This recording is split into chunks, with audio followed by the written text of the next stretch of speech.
Mantap, Jerings berubah karena Dr. Indro dan Dr. Simon, bukan Doksat dan Filmongers. Ditulis oleh Manuel di siwar.com. Saya hari ini sangat bersyukur, saya sangat gembira melihat bagaimana akhirnya Jering diencus oleh para nakes yang ada di Polda Metro Jaya. Awalnya saya sangat skeptis dan tidak percaya kalau Jering akan diencus sampai dalam. Karena dia ini kan orangnya saya anggap stubborn alias keras kepala. Orang ini sangat menentang akan propaganda kopet yang menghancurkan bangsa ini dan menghancurkan tempat ia dibesarkan yakni Bali. Kebenciannya kepada doksat-doksat sangat membara. Akan tetapi akhirnya dia diencus. Loh kok bisa? Ternyata ada Dr. Indro dan Samuel. Begini, kita mengetahui bahwa Jering ini bisa dianggap sebagai simbol perlawanan masyarakat terhadap narasi-narasi busuk yang disemburkan oleh dokter-dokter sesat. Kalau nggak mau dibilang bangsat atau setan. Dokter-dokter sesat ini menjadikan bangsa ini porak-poranda. Ada yang bersembunyi di balik epidemiolog, tapi ternyata otak isinya hanyalah geblek. Mereka juga bersembunyi di balik Australia mengkritik semua kebijakan. Ternyata diam-diam dulu pernah jadi kadal gurun yang merupakan warga negara kelas kambing. Mereka ini menjadi dokter yang menebarkan ketakutan dan membuat bangsa ini semakin lama semakin rusak. Menebarkan pesimisme sehingga kepercayaan publik terhadap pemerintah turun. Mengkampanyekan kebencian dan ketakutan sehingga para doksat alias doksat tersebut dapat makan. Mereka diberi makan oleh para politisi busuk untuk tetap berkuar-kuar, diberikan media untuk tampil sebagai banci tampil. Tapi otaknya isinya kosong melompong. Epidemiolog tapi kok bicara virus, emangnya dia paham? Enggak kan? Pandangan mereka soal vaksin dosis ketiga juga yang bikin saya merasa bahwa mereka ini tidak lebih dari masyarakat kelas kambing yang ternyata otaknya sekecil udang. Inilah yang menjadi perlawanan Jering dan para penulis SeaWorld yang waras. Saya tahu Jering ini suka emosian, bahkan pernah mengejek, menghina ID sebagai kacung WHO yang membuat dirinya dipenjara.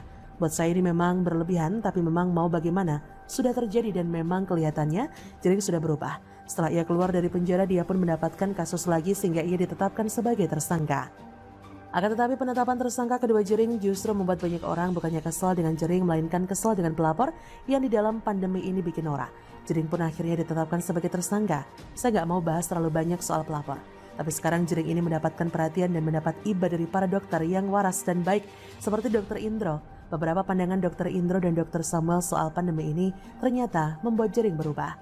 Dari info valid ring 1 dan ring separuh, Dr. Indro ada di belakang kenapa Jering mau diencus. Dr. Indro adalah salah seorang dokter yang saya hormati di samping Dr. Samuel Simon.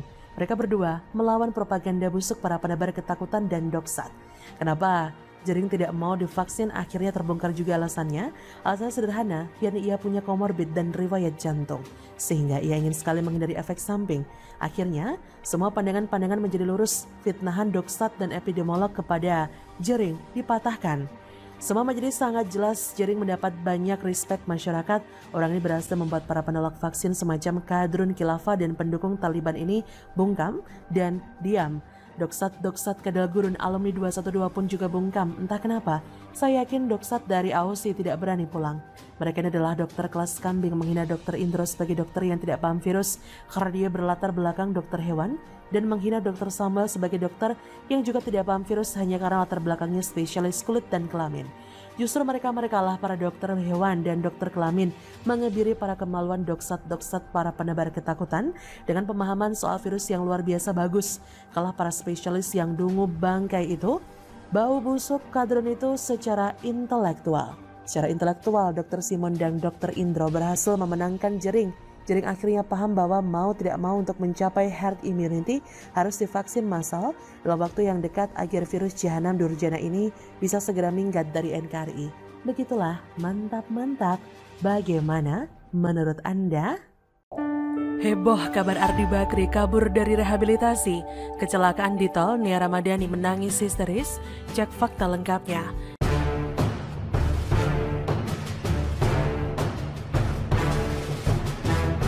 Pasangan artis dan pengusaha Nia Ramadhani dan Ardi Bakri sudah sebulan menjalani rehabilitasi di Lido Bogor, Jawa Barat. Di tengah rehabilitasi itu ada kabar mengejutkan datang dari suami Nia Ramadhani, Ardi Bakri. Kuasa hukum mengungkapkan kabar bahwa Ardi Bakri tiba-tiba dilarikan ke rumah sakit. Ternyata, suami Nia Ramadhani ini mengalami kecelakaan yang cukup parah di panti rehab. Awalnya, Memang ada isu yang santer terdengar kalau Ardi Bakri kabur dari Balai Rehabilitasi BNN di Lido. Namun ternyata kabar tersebut dibantah tegas oleh kuasa hukum suami Nia Ramadhani, Waude Nur Zainab.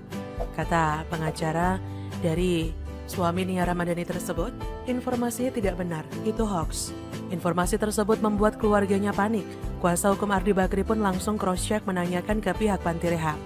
Menurut pihak Panti Rehabilitasi, membenarkan kalau suami Nia Ramadhani itu mengalami kecelakaan cukup parah.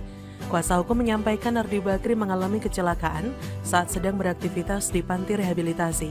Nia dan Ardi diketahui rajin berolahraga sejak masuk Panti Rehab. Saat kejadian, Ardi Bakri tengah menjalani latihan kickboxing. Tetapi, ketika olahraga tersebut, Ardi Bakri disebut-sebut terpeleset jatuh ke lantai.